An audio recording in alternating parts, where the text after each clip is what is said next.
The only possible attitude toward out-of-control desire is a declaration of all-out war. I hear so many Christians murmuring about their imperfections and their failures and their addictions and their shortcomings, and I see so little war. Murmur, murmur, murmur. Why am I this way? Make war! If you wonder how to make war, go to the manual. Don't just bellyache about your failures. Make war! He says, I'm continuing the quote, there is something about war that sharpens the senses. You hear a twig snap or rustling of the leaves and you are in attack mode. Someone coughs and you are ready to pull the trigger. Even after days of little or no sleep, war keeps us vigilant. There is a mean, violent streak to the true Christian life. But now let's very carefully ask, violence against whom? Or what? Not other people. Not other people. Not other people. Not Muslims. Not Hindus. Not Buddhists. Not atheists. Not secularists. Not nominal Christians. Not wives or husband or children or ornery bosses. But on every impulse in our soul to be violent to other people. Violence, a mean streak in Christianity, against our own selves. And all in us that would make peace with sin and a settling in peacetime mindset. We make war on that in us. It's a violence against all lust in ourselves.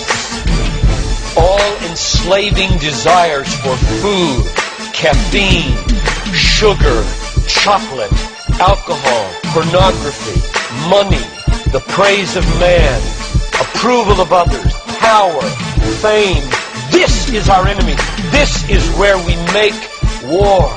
It is a violence against all racism in our souls, all sluggish indifference to injustice in our souls, a violence against all indifference to poverty and indifference to abortion in our souls. Did you know that in the warfare of Romans, Satan doesn't show up until chapter 16. We tend to think of spiritual warfare as this little thing where you find some way to pray or some way to lay hands on or some way to do a Satan thing. Well, that's important. Believe me, that's important. We war not against flesh and blood, but against principalities and powers and world rulers of this present darkness and spiritual hosts of wickedness in the heavenly places. That's important. But you know what? It's not nearly as important as this. Because the only foothold Satan has in your life is your flesh and your sin. Nobody goes to hell because of Satan. The only reason we go to hell is sin.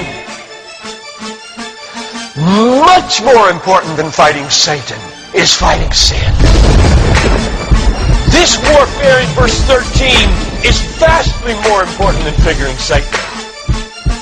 Get that. My biggest enemy is not Satan.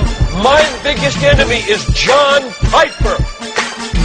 And he's the only reason I'll go to hell, not Satan. Satan, you don't have nearly that kind of power. And therefore, I really care about us learning how to do this battle. Christianity is not a settle in, live at peace with the world the way it is religion. Like most Christians live their daily lives. Verse 13. If by the Spirit you kill. There's a mean streak in Christianity, and it's not against anybody else but ourselves.